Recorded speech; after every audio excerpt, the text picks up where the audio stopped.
Shalom. All right, so we are now proceeding with reading Numbers, right? And I'm picking up now from Numbers chapter 13. My brother Hassan, Sheikh Sarak out of Atlanta, he is plowing through Deuteronomy. So y'all really we're sharing each other's videos, but you can go to both our pages and we are covering this from two different sides of the world and covering all of the law in all of its portions. So I did Exodus, he did Leviticus. I'm doing Numbers, he's doing Deuteronomy. So now you have the whole law being covered simultaneously on both sides of the world. So, Numbers chapter 13. And Yahweh spoke with Moshe, saying, Send thou keen sighted men who may explore the land of Canaan, which I will give to the children of Israel, one man for each tribe of their fathers. Thou shalt send from the presence of all the leaders. And Moshe sent them from the wilderness of Paran, according to the mouth of the word of Yahweh, all of them acute men who had been appointed heads over the sons of Israel. And these were the names of the 12 men, the explorers, the messengers. Oh, so these are the messengers. All right? These are the explorers. Of the tribe of Reuben, Shemua bar Zakur. Of the tribe of Shimeon, Shaphat bar Hori. Of the tribe of Judah, Caleb bar Junfana. For Issachar, Yigael bar Yosef. Ephraim, Hoshea bar Nun. For Benjamin, Palti bar Rafu. Zebulun, Gadiel bar Zodi. Menashe, Gadi bar Susi. Of Dan, Amiel bar Gamali. Asher, Sethar bar Mikael. Naphtali, Nakbi bar Vashpi. Vash, Vavsi, Vabsi. And for Gad, Geuel bar Machi. All right, did the best I could with these names. These are the names of the men whom Moshe sent to explore the land. And when Moshe saw his humility, he called Hoshea bar Nun Yehoshua. So now you have Joshua, because his name was Hoshea or Hosea. All right? So it was Hosea bar Nun or Hoshea.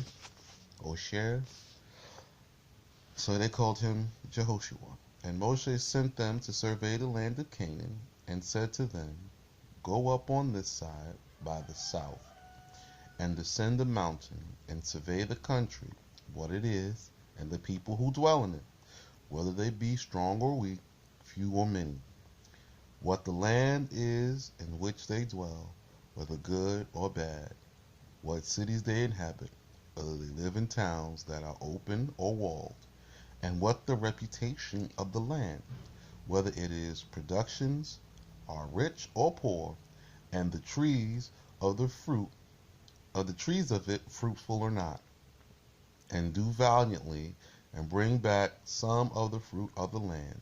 And the day on which they went was the 19th of the month of Sivan, about the days of the first grapes. All right. So the first grapes, you have to be here to understand like when Sivan is. All right. So, but this tells you when the first grapes come. Now I know because I've been here to see when the first grapes come in because there's a vineyard. So now the first grapes come in the month of Sivan. So when you're putting your calendars together, you now know when you're in the land, when you see the first grapes start to come, when the first grapes come in, they first turn ripe, that's the month of Sivan. They went up, therefore, and explored the country from the wilderness of Zin unto the roads by which thou comest unto Antiochia. All right? So, this is the place where they went in. They went therefore and explored the country from they went up from the side of the south and came to Hebron, where were Achiman, Shishai, Talmai, and Anak the giant. Now Hebron was built 7 years before Tanis in Mitzrayim. All right.